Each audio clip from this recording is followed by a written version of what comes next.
සුබ දවසක් ඔයාලා හැමෝටම ආයුබෝවන්. ඉතින් ඔන්න මම අදත් ආවා ශිෂාති ලියන චූටි පැටව් වෙනුවෙන් වටිනා වීඩියෝ එකක් අරගෙන. අපේ YouTube channel එකේ ශිෂාති ජය මඟ වැඩසටහන යටතේ තවත් එක් ගණිත ගැටලුවක් විසඳන ආකාරය තමයි අද මම ඔයාලට කියලා දෙන්න යන්නේ. චූටි පැටවුන්ට මතකයි මම ඊට කලින් මෙන්න මේ ඔයාලට පේන්න තියෙන පාඩම් 6න් ගණිත ගැටලු විසඳන ආකාරය ඔයාලට කියලා දුන්නා. ඉතින් ඔන්න මම අද අරගෙන ආවා පාද ගණන සහ රෝධ ගණන සෙවීම ආශ්‍රයෙන් ගණිත ගැටලු කිහිපයක්. ඉතින් ඔයාලට මම කලින් කරපු වීඩියෝස් බලන්න ඕනේ නම් මම ඩිස්ක්‍රිප්ෂන් එකේ link එක දාලා තියන්නම්. ඔයාලා ඒ link වලින් ගිහිල්ලා ඔයාලට පුළුවන් මම කරපු කලින් වීඩියෝස් බලන්න. ඒ වගේම මම ඒ වීඩියෝස් වලට අදාළව ප්‍රශ්න පත්‍රයක් දාලා තියෙනවා. ඔයාලට පුළුවන් සදාස් ඇකඩමි අපේ Facebook page එකට ගිහින් ඒ papers download කරගෙන ඔයාලගේ චූටි පැටවුන්ට කරන්න දෙන්න. ඉතින් මම මගේ FB page එකේ link එකත් ඔයාලට පළල description එකෙන් දාලා තියන්නම්. එහෙනම් මම ඔයාලට මුලින්ම කරනවා පාද ගණන සෙවීම ආශ්‍රයෙන් ගැටලු කිහිපයක්. ඔයාලට දීලා තියෙන පළවෙනිම ප්‍රශ්නය තමයි සත්ව ගොවිපලක එළුවන් සහ කුකුලන් 32ක් සිටී. ඔවුන්ගේ මුළු පාද ගණන 118ක් නම් එහි සිටින එළුවන් සහ කුකුලන් ගණන වෙන වෙනම සොයන්න. ඔයාලා ඕනම ගණිත ගැටලුවක් දුන්නට පස්සේ මුලින්ම කරන්න ඕනේ ඒ ගැටලුව හොඳින් කියවලා අවබෝධ කරගන්න එක. ඊට පස්සේ ඔයාලා ඒ ප්‍රශ්නේ ඔයාලට පේන්න තියෙන දේවල් ඔයාලගේ පොතේ ලියා ගන්න ඕනේ. මේ ප්‍රශ්නේ හොඳට කියෙව්වහම ඔයාලට මොනවද ලේසියෙන්ම හොයාගන්න පුළුවන් දේවල්. මෙම සත්ව ගොවිපලේ එළුවන් සහ කුකුලන් 32ක් ඉන්නවා. අපි යන්නේ ඒක මෙන්න මේ විදියට ලියා ගන්නවා. ඊට පස්සේ තව දෙයක් දීලා තියෙනවා ඔවුන්ගේ මුළු පාද ගණන 118යි කියලා. අපි ඒකත් මෙන්න මේ විදියට මුළු පාද ගණන 118යි කියලා ලියා ගන්නවා. ඊට පස්සේ අපි ගාන හදන්න පටන් ගන්නවා. ඔයාලා දැනටමත් දන්නවා එළුවන්ට ඒ කියන්නේ එළුවෙකුට පාද කීයක් තියෙනවද? එළුවෙකුට පාද 4යි. එතකොට කුකුලෙකුට පාද 2යි. එළුවට පාද 4යි කුකුලට පාද 2යි. ඒක ඔයාලා දැනටමත් දන්නවා. හරි. ඊට පස්සේ ඔයාලා කරන්න ඕනේ මෙන්න මේ එළුවට තියෙන පාද ගානයි කුකුලට තියෙන පාද ගානයි කියන මේ දෙකෙන් අඩුම පාද ගණන සොයා ගන්න එක. ඒ කියන්නේ කුකුලට තමයි අඩුම පාද ගණනක් තියෙන්නේ. කුකුලට පාද 2යි. අන්න ඒ දෙකෙන් මෙන්න මේ 32 ඒ කියන්නේ එළුවන් සහ කුකුලන් කියන මෙන්න මේ මුළු සංඛ්‍යාව ගුණ කරන්න ඕනේ. ඒ කියන්නේ 32 ගුණ කිරීම මෙන්න මේ 2. දෙවාරයක් 2 4යි දෙවාරයක් 3 6යි. ඔන්න අපිට පිළිතුර ආවා 64යි කියලා. ඔයාලා හොඳට මතක තියාගන්න ඕන මේ අපිට ආවේ නැත්නම් එළුවන්ගේ කකුල් සංඛ්‍යාවවත් කුකුලන්ගේ කකුල් සංඛ්‍යාවවත් නෙවෙයි. අපිට තාම එළුවන්ගේ කුකුලන්ගේ කකුල් සංඛ්‍යාව ආවේ නැහැ. අපි තාම ඒක හෙව්වේ නැහැ. ඉතින් අපි ඊට පස්සේ කරන්න ඕනේ මෙන්න මේ 4යි 2යි කියන දෙක අතර තියෙන වෙනස හොයා ගන්න ඕනේ. ඒ කියන්නේ 4න් 2ක් අඩු කරාම කීයද? 2යි. ඊට පස්සේ අපි මෙන්න මේ තියෙන මුළු පාද සංඛ්‍යාවෙන් මෙන්න මේ අපිට ආපු 64 අඩු කරන්න ඕනේ. 118 අඩු කිරීම 64. එතකොට අපිට එනවා පිළිතුර 8න් 4ක් 4යි 11න් 6ක් කීයද? 54යි. මෙන්න මේ 54 ඔයාලට මම අර ඉස්සෙල්ලා වෙනස හොයන්න කිව්වේ එළුවන්ගේ කකුල් සංඛ්‍යාවයි කුකුලන්ගේ කකුල් සංඛ්‍යාවයි අතර වෙනස මම හොයාගන්න කිව්වනේ. අන්න ඒ ආපු වෙනසෙන් මෙන්න මේ 54 බෙදන්න ඕනේ. 54 බෙදීම 2. අපි මෙන්න මේක දීර්ඝ බෙදීම ආශ්‍රයෙන් බෙදා ගමු. 5ට 2 ඒවා කීයද? 2යි දෙවාරයක් 2 4යි 5න් 4ක් 1යි මේ 4 මෙතනට ගත්තා. 14ට 2 ඒවා 7යි. ඔන්න ඔයාලට ආවා පිළිතුර 27යි කියලා. මේ 27 මොකද්ද? මේ ගොවිපලේ ඉන්න එළුවන් සංඛ්‍යාව. අපි කොහොමද මේක හරියටම එළුවන් සංඛ්‍යාව කියලා කියන්නේ? අපි මෙන්න මේ විදියට පිළිතුර ලබා ගන්නේ වැඩිම කකුල් සංඛ්‍යාවක් තියෙන සත්වයගේ. ඒ කියන්නේ වැඩිම කකුල් සංඛ්‍යාවක් තියෙන්නේ එළුවටනේ. එළුවට කකුල් 4යිනේ. අන්න ඒ නිසා මෙන්න මේ 27 මෙම සත්ව ගොවිපලේ ඉන්න එළුවන් සංඛ්‍යාව. හරි.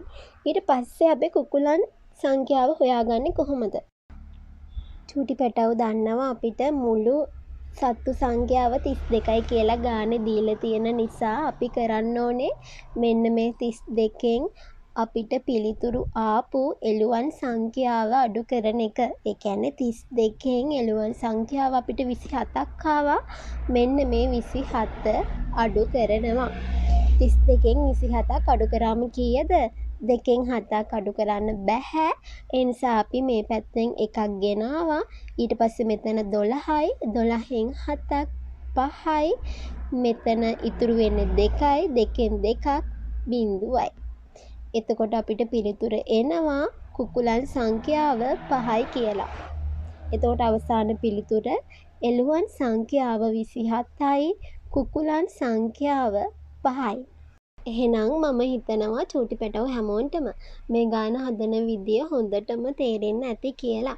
ඉතින් ඔන්න මම ඔයාලට තවත් හොඳටම තේරෙන්න තව එක ගානක් මේ විදියම හදලා පෙන්නන්නම්. හරි. මෙන්න තියෙනවා ඔයාලට ලැබෙන දෙවැනි ප්‍රශ්නය. ගොවිපලක ගවයන් සහ තාරාවන් 24 දෙනෙකු සිටී. ඔවුන්ගේ මුළු පාද ගණන 86ක් නම් එහි සිටින ගවයන් සහ තාරාවන් ගණන වෙන වෙනම සොයන්න. අපි කොහොමද මේ ගාන හදන්නේ? අර අපි ඉස්සෙල්ල වගේම මේ ගානේ ගණිත ගැටලුවේ අපිට දීලා තියෙන තොරතුරු මේ විදියට ලියා ගන්න ඕනේ. ගවයන් සහ තාරාවන් ගණන 24යි. ඒ වගේම මුළු පාද ගණන 86යි. හරි. ඊට පස්සේ අපි මොකද කරන්නේ? ඊට පස්සේ අපි ඔයාලා දන්න දේ ලියා ගන්නවා. ඔයාලා දන්නවා ගවයෙකුට කකුල් 4යි. ඒ වගේම තාරාවෙකුට කකුල් කීයද? 2යි. ඔන්න අපි ඒක ලියා ගත්තා. ඊට පස්සේ අපි මේ 4නුයි 2නුයි කුඩා සංඛ්‍යාව හොයා ගන්න ඕනේ. කුඩා සංඛ්‍යාව තමයි තාරාවගේ පාද ගණන. තාරාවගේ පාද ගණන 2 නිසා අපි මෙන්න මේ මුළු සතුන් සංඛ්‍යාව මෙන්න මේ 2ෙන් ගුණ කරන්න ඕනේ. 24 2ෙන් ගුණ කරනවා. 24 මෙන්න මේ විදිහට අපි ලියාගෙන දෙවාරයක් 4 8යි. දෙවාරයක් 2 කීයද? 4යි. එතකොට අපිට එනවා 48යි කියලා පිළිතුර. ඊට පස්සේ අපි මෙන්න මේ 86න් අර අපිට ආපු 48 අඩු කරන්න ඕනේ. 86 අඩු කිරීම 48. 6න් 8ක් අඩු කරන්න බැහැ. ඒ නිසා අපි එහා පැත්තෙන් එකක් ගේනවා. 16න් 8ක් 8යි. මෙතන ඉතුරු 7යි. 7න් 4ක් 3යි. එතකොට අපිට උත්තරේ එනවා 38යි කියලා. අපි මේ 38 මෙහෙමම තියලා මෙන්න මේ ගවයෙකුගේ පාද සංඛ්‍යාවෙයි තාරාවකුගේ පාද සංඛ්‍යාවෙයි අතර වෙනස හොයා ගන්න ඕනේ. ඒ කියන්නේ 4න් 2ක් අඩු කරලා වෙනස හොයා ගන්න ඕනේ. 4න් 2ක් අඩු කරාම කීයද උත්තරේ? චූටි පැටවු දන්නවා 2යි. ඊට පස්සේ අපි මොකද කරන්නේ? අපි අර කලින් ගාන කරා වගේම මෙන්න මේ 38 2ෙන් බෙදන්න ඕනේ. 38 බෙදීම 2. මෙන්න මේ විදිහට දීර්ඝ බෙදීම ආශ්‍රයෙන් අපි බෙදා ගමු. 3ට 2 ඒවා 1යි. දෙවාරයක් 1 2යි. 3න් 2ක් 1යි. මේ 8 මෙතනට ගත්තා. 18ට 2 ඒවා කීයද? 9යි. එතකොට පිළිතුර එනවා අපිට 19යි කියලා. මම ඔයාලට කලිනුත් කිව්වා මෙන්න මේ 19යි කියලා මේ විදිහට අපි හොයාගන්නේ කකුල් වැඩිම සංඛ්‍යාවක් තියෙන සත්වයා. ඒ කියන්නේ ගවයන් ගණන තමයි අපි මෙන්න මේ 19යි කියලා හොයාගත්තේ. ඔයාලා දන්නවා ඊට පස්සේ මොකද්ද අපි කරන්නේ? ගවයන් ගණන 19යි නම් අපි කොහොමද තාරාවන් ගණන හොයාගන්නේ? මෙන්න මේ මුළු සතුන් සංඛ්‍යාවෙන් ගවයන් ගණන අඩු කරන්න ඕනේ. මුළු සතුන් සංඛ්‍යාව 24යි. ගවයන් ගණන 19යි. අපි 24න් 19ක් අඩු කරලා තාරාවන් සංඛ්‍යාව හොයා ගන්නවා. 24 අඩු කිරීම 19. 24න් 19ක් අඩු කරාම අපිට එනවා පිළිතුර 5යි කියලා. එහෙනම් අවසාන පිළිතුර ගවයන් ගණන 19යි තාරාවන් ගණන 5යි. හරි. එහෙනම් මම ඔන්න ඔයාලට පාද ගණන හොයන ආකාරය ගණන් දෙකකින් පැහැදිලි කරා. මම හිතනවා දැන් ඔයාලට මේ ගාන හොඳටම තේරෙන්නේ නැති කියලා. ඔයාලා කිසි දෙයකට බය වෙන්න එපා. මෙවැනිම ප්‍රශ්න තමයි ඔයාලගේ ශිෂ්‍යත්ව පේපර් එකට එන්නේ. හරි. එහෙනම් ඔන්න මම ඔයාලට දැන් පාද ගණන හොයන ගණිත ගැටලු කියලා දුන්නා. ඒ වගේම ඔයාලට ශිෂ්‍යත්ව විභාගයට එනවා රෝද ගණන සොයන්නත්. ඉතින් අපි දැන් බලමු රෝද ගණන හොයන්නේ කොහොමද කියලා. මෙන්න ඔයාලට දීලා තියෙනවා තුන්වෙනි ප්‍රශ්නය. රථගාලක ත්‍රිරෝද රථ සහ පාපැදි 17ක් ඇත. එහි මුළු රෝද ගණන 42ක් නම් රථගාලයේ ඇති ත්‍රිරෝද රථ සහ පාපැදි ගණන වෙන වෙනම සොයන්න. ඉතින් අපි කොහොමද මේ ගාන හදන්නේ? අපි අර මම කලින් කිව්වා වගේම අපිට මේ ගානේ පේන්න තියෙන දේවල් මෙන්න මේ විදිහට ලියලා තියෙනවා. ත්‍රිරෝද රථ සහ පාපැදි වල එකතුව 17යි. ඒ වගේම රෝද වල මුළු එකතුව 42යි. හරි. අපි ඊට පස්සේ මොකද්ද කරන්නේ? මං ඊට පස්සේ ඔයාලට කියලා දුන්නේ ඔයාලා දන්න දේවල් ලියාගන්න කියලා. මොනවද ඔයාලා දන්නේ? ඔයාලා දන්නවා ත්‍රිරෝද රථයකට රෝද 3යි. ඒ වගේම පාපැදියකට රෝද කීයද? පාපැදියකට රෝද 2යි. ත්‍රිරෝද රථයකට රෝද 3යි. පාපැදියකට රෝද 2යි. ඊට පස්සේ අපි මොකද කරන්නේ? මෙන්න මේ අඩුම සංඛ්‍යාවක් තියෙන එක හොයා ගන්න ඕනේ. පාපැදියට තියෙන රෝද 2යි.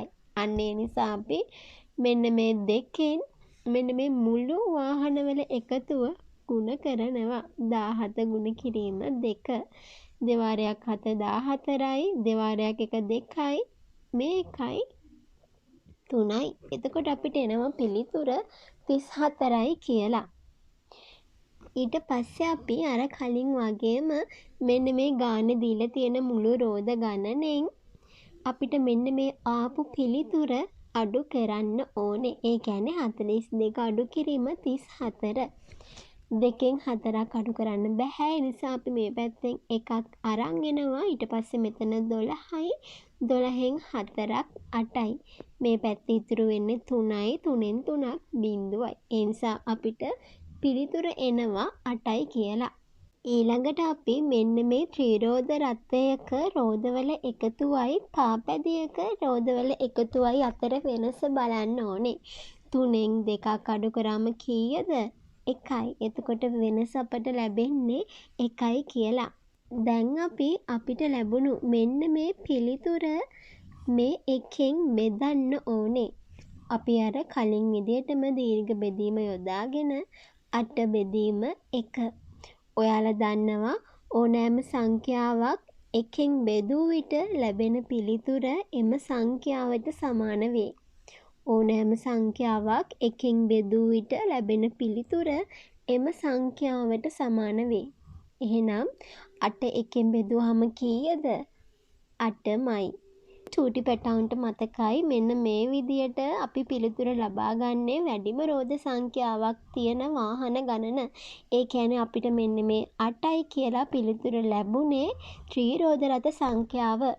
ත්‍රිරෝද රථ සංඛ්‍යාව 8යි නම් අපි කොහොමද පාපැදි සංඛ්‍යාව හොයාගන්නේ? ඔයාලා දන්නවා අපිට මෙන්න මේ ගානේ දීලා තියෙනවා ත්‍රිරෝද රථ සහ පාපැදි වල එකතුව 17යි කියලා. එහෙනම් ත්‍රිරෝද රථ 8ක් තියෙනව නම් අපි පාපැති ගාන හොයන්නේ මෙන්න මේ මුළු වාහන සංඛ්‍යාවෙන් ත්‍රිරෝද රථ ප්‍රමාණය අඩු කරලා. ඒ කියන්නේ 17 අඩු කිරීම 8. 17න් 8ක් අඩු කරාම කීයද? 9යි. එහෙනම් අපිට ඔන්න එනවා පාපැදි ප්‍රමාණය. එතකොට අවසාන පිළිතුර ත්‍රිරෝද රථ ප්‍රමාණය 8යි. පාපැදි ප්‍රමාණය 9යි. හරි. එහෙනම් ඔන්න මම අද ඔයාලට පාද ගණන සෙවීම සහ රෝද ගණන සෙවීම කියලා දුන්නා. ඉතින් මම හිතනවා ඔයාලට මේ හැමදේම හොඳින්ම තේරෙන්න ඇති කියලා. ඔයාලට මොනවම හරි ප්‍රශ්නයක් තියෙනවා නම් පල්ලෙහායින් කමෙන්ට් කරන්න. ඒ වගේම චූටි පැටව හැමෝම මේ ගණන් හදන්න හොඳටම හුරු වෙන්න ඕනි. මොකද මේ වගේ ගණිත ගැටලු ඔයාලට ශිෂ්‍යත්ව විභාගයට අනිවාර්යෙන්ම අහනවා. ඒ වගේම ඔයාලා මේ වලට හුරු වෙන්න හොඳම ක්‍රමය තමයි ඔයාලා තනියම මේ වගේ ගැටලු කිහිපයක් හදා ගන්න ඕනේ. ඊට පස්සේ ඔයාලා විසින්ම ඒ ගැටලු වලට පිළිතුරු හොයන්න ඕනේ. අන්න එතකොට ඔයාලට මෙන්න මේ වගේ ගණන් හොඳටම හුරු වෙනවා. ඉතින් මම මේ වීඩියෝ එක තවත් දික් කරන්නේ නැහැ. ඔයාලට මේ වීඩියෝ එකෙන් දෙයක් තේරුණා නම් වීඩියෝ එකට ලයික් කරන්න, ඒ වගේම ෂෙයා කරන්න. ඒ වගේම ඔයාලට මේ වගේ වීඩියෝස් තවත් බලන්න ඕනේ නම් අපේ channel එක subscribe කරලා bell icon එකත් touch කරන්න. නම් මම අදට මෙතනින් නවතින්නම්. ඔයාලා හැමෝම පරිස්සමින් ඉන්න. හැමෝටම බුදු සරණයි.